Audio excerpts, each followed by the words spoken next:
guys! Welcome to my channel, Remcy Vlog. Good evening. Kanina naglinis ako ng tindahan. So, sinabayan ko yung tulog ng anak ko kaninang hapon.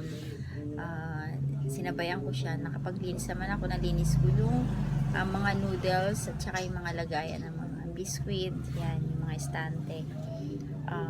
Saka yung konting kape, nalinis ko. Kaya lang, hindi ko siya natapos. So, kasi nagising na nga yung anak ko.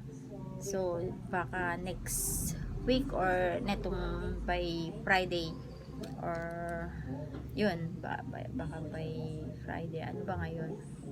Monday. Yun, baka ang malinis ko naman yung mga dilata at saka yung mga sabon. So, ang linis ko naman talaga is once a week ang mga pagkain. Yung mga noodles, mga lagay ng, yun nga, yung mga estante, lagay ng biscuit. Yan, once a week akong naglilinis niyan kasi sa alikabok. Pero yung dilata at saka yung mga sabon, 3 times a month ako naglilinis ng ganyan. Kasi hindi naman siya yung talagang masela na katulad ng mga noodles, pagkain na kailangan mo talaga siyang linisan. So, yun.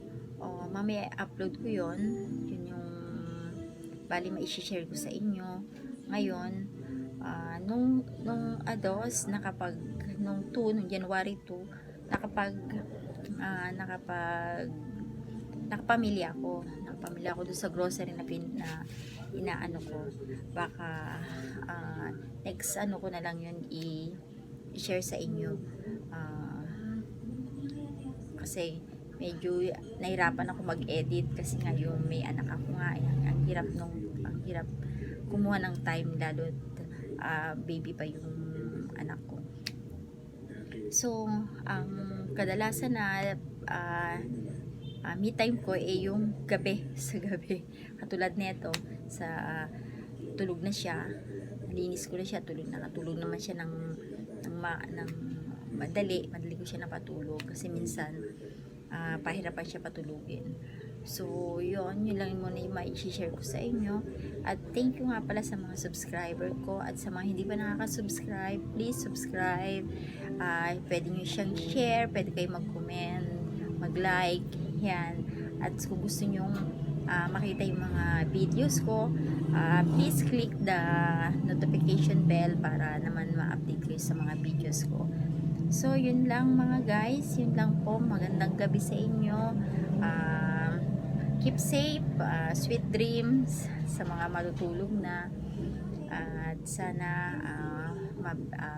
ma-bless tayo nitong 2021. At sana lahat tayo magkaroon ng pagkakitaan at maging umasenso naman yung mga talagang gustong umasenso, di ba? Katulad ko, gusto ko itong tindahan ko at least kahit paano lumaki pa. Sana sa buong 2021 makuha ko yung gusto kong mangyari sa tindahan. So, yun lang. Good night at see you sa susunod na video. Salamat, thank you sa panonood at sa pakikinig. Salamat, good night.